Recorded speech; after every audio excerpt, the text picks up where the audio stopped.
Good morning बच्चों, कैसे हैं आप सब। मैं हूँ आपकी मैम राधिका सोनी। मेरे ऑनलाइन क्लास में आप लोग का बहुत बहुत स्वागत है। बच्चों, आज हम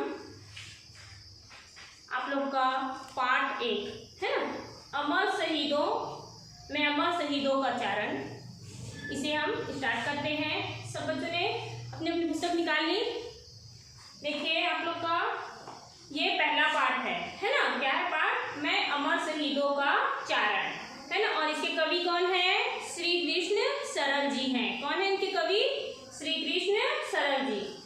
इस कविता के माध्यम से बच्चों कवि हमें हमारे देश की आज़ादी और हमारे देश की आज़ादी के लिए जो हमारे वीर सेनानी, जो हमारे महापुरुष थे, है ना, और उन्होंने हमारे देश को आज़ाद करने के लिए जो शहीद हुए हैं, वीर गति को प्राप्त हुए हैं, अपना बलिदान दिए हैं, उन्हीं की यादों को ताज़ा करने के लिए ये जो कवि हैं चारण मतलब होता है भाट या गवैया, जो कीर्ति का गान करते हैं, है ना, यश कीर्ति का गान करते हैं, उनका ही यशोगान कर रहे हैं। किनका? हमारे वीर सेनानी, अमर शहीदों का, जो हमारे देश के लिए बलिदान हुए हैं और जिनके बलिदान से हमको आज आज़ादी मिली है। तो बच्चों कवि क्या कह रहा है कि हमें उनके बलिदान को नहीं भूलना चाहिए, बल्कि हमारी आने वाली पीढ़ी को भी उसके प्रति सजग और उनके कर्तव्यनिष्ठ बनाने का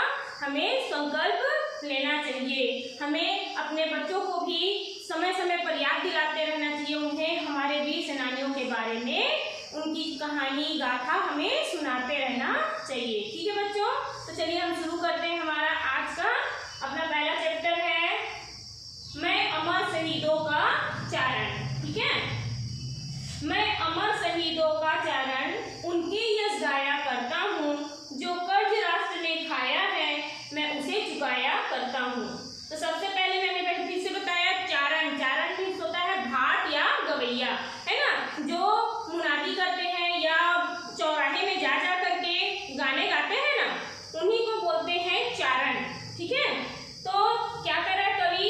मैं अमर शहीदों का चारण हूँ, मैं अमर मतलब जो बलिदानी है उनका गवैया हूँ, और मैं उनका यश मतलब होता है कीर्ति, मैं उनकी कीर्ति का बखान करता हूँ। आज हमारा जो देश आजाद हुआ है वो उन्हीं का कर्ज है हमारे ऊपर। किनका कर्ज है? उन बलिदानियों का कर्ज है, जिससे हम आज देश में आजाद हैं। यह सच है याद शहीदों की हम लोगों ने दफनाई है, यह सच है उनकी लाशों पर चलकर आजादी आई है। कवि क्या कहते हैं बच्चों कि ये सच है कि आज हमने क्या कर दिया है, उन शहीदों की याद को जमीन में दफन कर दिया है ना। दफनाई मतलब जमीन में गाड़ना। हमने उनकी यादों को क्या कर दिया है? जमीन पर गाड़ दिया है। और मगर ये बात भी सच है कि हमने उन बहुत सारे लाशों, बहुत सारे बलिदानियों के शवों को पार करके इस देश में आजादी हमको मिली है।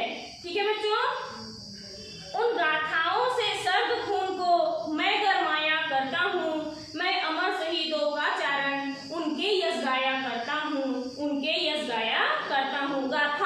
गाथा मीन्स होती है कहानी, कथा, है ना। तो क्या कह रहा है कवि?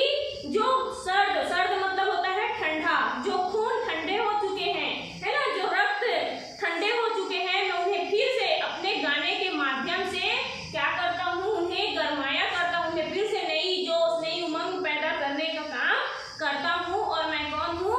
मैं जो अमर बलिदानी जो शहीद हुए हैं, मैं उनका चारण हूँ, मैं उनका गवैया हूँ, और मैं उनकी ओजस्वी यशो कीर्ति का गान करता हूँ, मैं उनके बखान करता हूँ। ठीक है, फिर देखिए यहाँ पर से गिरता है उनका रक्त जहाँ वे थौर तीर्थ कहलाते हैं। देखो बच्चों क्या दिया है? गिरता है उनका रक्त जहाँ वे थौर तीर्थ कहलाते हैं, वे रक्त बीज अपने जैसों को नई फसल दे जाते हैं, नई फसल दे जाते हैं। बच्चों यहाँ पर दिया है रक्त, है ना। तो जैसे कि आप लोगों ने देखा होगा कि जहाँ हमारे मतलब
बीज कहाँ से आएगा, पूजे न गए शहीद तो फिर वो बीज कहाँ से आएगा, धरती को माँ कहकर मिट्टी माथे से कौन लगाएगा।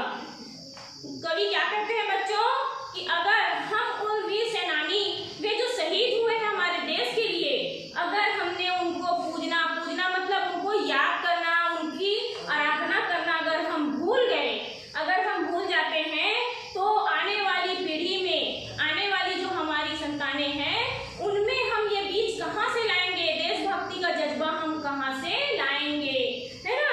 तो धरती को माँ कहकर फिर अगर देशभक्ति का उनमें जज्बा ही नहीं होगा तो कौन होगा जो धरती माँ की मिट्टी को अपने माथे पे तिलक लगाएगा। इसलिए क्या करता हूँ बोल रहे हैं, मैं चौराहे चौराहे पर ये प्रश्न उठाया करता हूँ, जो कर्ज राष्ट्र ने खाया है मैं उनसे चुकाया करता हूँ। कवि क्या कहते हैं, इसीलिए मैं चौक चौराहों पे जा जा करके उनकी कीर्ति का बखान करता हूँ, उसका यशोगान करता हूँ, क्योंकि जो बलिदानी हमारे देश के लिए बलिदान हुए हैं, शहीद हुए हैं, वो हमारे देश पर, हमारे राष्ट्र पर कर्ज के समान है। और मैं उसी कर्ज को उतारने के लिए उनका यशोगान, उनकी कीर्ति का बखान करता हूँ। ठीक है बच्चों, यहाँ पर कवि ने हमें बहुत ही सुंदर कविता के माध्यम से क्या किया है, हमें हमारे देशभक्ति का जज्बा हमें जगाया है। और वे कहना चाहते हैं कि हमें हमेशा अपने शहीदों की, अपने बलिदानियों की याद को ताजा रखनी चाहिए। ठीक है बच्चों, इससे क्या होता है, हमारे बहुत सारे मतलब बच्चों को हम क्या कर सकते हैं, है ना, हमारे जो वीर सेनानी है जैसे भगत सिंह है, चंद्रशेखर आजाद है, महात्मा गांधी है, रानी लक्ष्मीबाई, महाराणा प्रताप, ऐसे बहुत सारे हैं जिनकी जीवनी के बारे में हम आपको बता सकते हैं।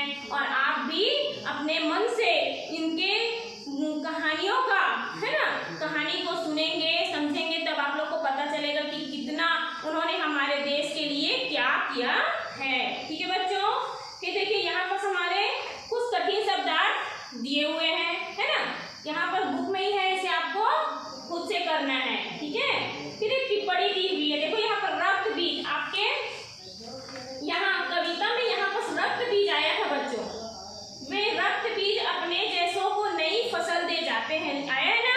तो रक्त बीज का मतलब होता है कि एक बार शुंभ और निशुंभ नाम के दो दानव थे, जिनके साथ माँ दुर्गा ने उनका मतलब वध किया। तो माँ दुर्गा जब उनके तलवार से उनको काटती थी तो उनके जो रक्त थे वो क्या करते थे, जमीन पर गिरते थे, और गिरते ही जैसे ही वो रक्त गिरता तो वहां पर से फिर से नए शुंभ और निशुंभ दानव पैदा हो जाते थे। ठीक वैसे ही यहाँ पर कहा गया है ना, उदाहरण उन्हीं का दिया गया है कि जैसे ही हमारे कोई एक वीर सेनानी शहीद होता है तो हमारी भारत माता के लिए भारत भूमि से कई वीर जवान फिर से पैदा हो जाते हैं देश के लड़ने मरने के लिए। ठीक है, फिर यहाँ पर दिया है वे ठौर तीर्थ कहलाते हैं। तो मैंने आपको बताया है ना, कि कैसे मतलब हमारे वीर सेनानी जहाँ शहीद होते हैं उस स्थान को उनके स्मारक या उनकी याद में हम क्या करते हैं, वहाँ पर कोई उद्यान या मतलब स्मारक बना देते हैं उनकी याद के लिए, है ना। तो ठौर क्या कहलाता है, तीर्थ स्थल कहलाता है। वह बीज कहाँ से आएगा, है ना, तो देशभक्त और देश हित में बलिदान देने वाला पीढ़ी, है ना, आने वाली पीढ़ी में हमें वही जोश और जज्बा का बीज बोना है। ठीक है बच्चों, यहाँ से हमारी ये कविता पूरी हो गई, और कविता के माध्यम से मैंने आप लोग को बताया कि कवि इस कविता के माध्यम से हमें क्या भरना चाहते हैं, देशभक्ति का जज्बा